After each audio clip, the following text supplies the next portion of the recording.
A Brandon runner is on his way home after taking part in the Boston Marathon. The 127th edition of the marathon took place on Monday. Now, this year's race was especially important to organizers and Bostonians because this year marks the 10th anniversary of the Boston Marathon bombing. Trent Gill is from Brandon and ran in the men's race. Hi, Trent. Hi, Marjorie. Hi. How do you feel? I mean, the Boston Marathon, that's just absolutely incredible. How do you feel having taken part in the marathon? It's just an incredible feeling, worked for so long towards this goal and to finally come and get it done. Just really rewarding, and I couldn't speak more highly of this race and just the experience, and anyone who runs a marathon would just dream of being here. So I feel really grateful. Take me back to the race because the race took place on Monday. What was it like? What was the race like for you? Yeah, so it was really a unique experience. So it starts in this relatively small town of Hopkinton, 26 miles outside of Boston. So they actually bus all the runners out there pretty early in the morning, and then you kind of wait around until the race starts. So yeah, a lot of nerves, just trying to kind of get through the day and get to the start line and try and have a good race. But it really all flew by until the race started. How do you prepare for a marathon? What did you do or how did you train for this? I have always been trying to improve, and you run quite a bit. I run 6 or 7 days per week. And, you try and schedule easy days and workouts and long runs.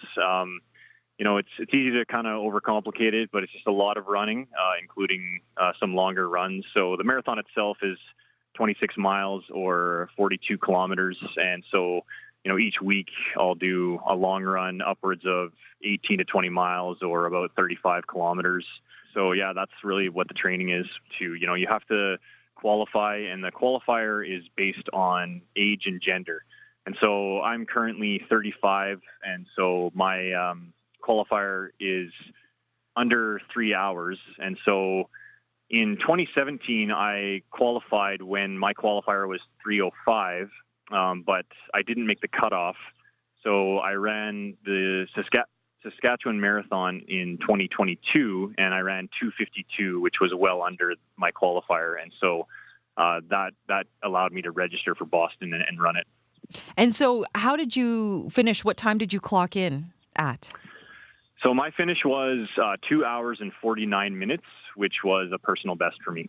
Congratulations. How does it feel to have a new personal best? It feels amazing. I said after the race that I thought I was in about 2 hours, 45 minutes shape. I thought I might be able to run 2:45, but the course is difficult. I mean, after 15, 16 miles, you go through the Newton Hills, which are, not like mountainous, but they're pretty hard. And especially at that point in the race, after a lot of downhill running.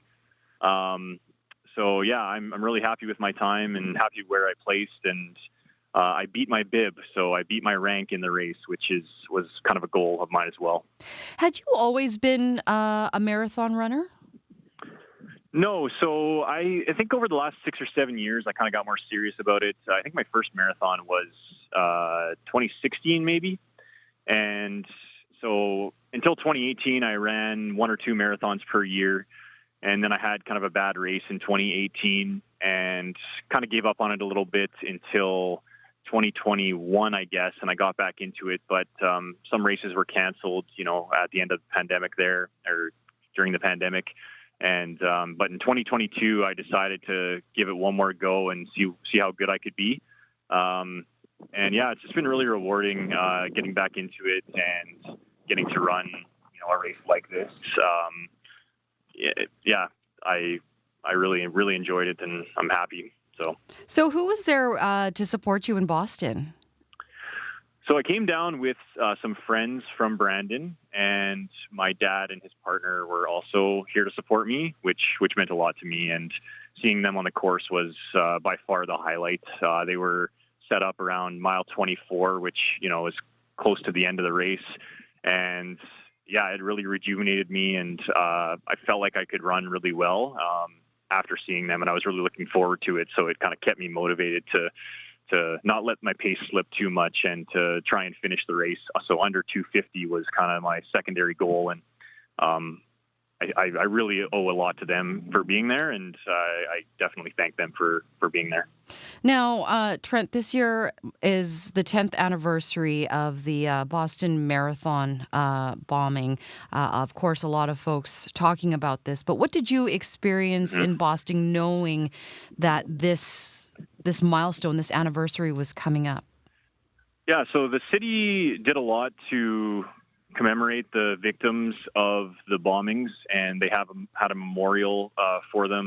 And you can just tell that the city is really proud of this race and will, it has kind of a reputation for just being resilient and being strong. So the one of the slogans, one of the things that you see all around is Boston Strong, and I think that represents how the city feels about that tragic event, and they've really rebuilt and commemorated it right. So I feel really honored to be able to take part in something like this.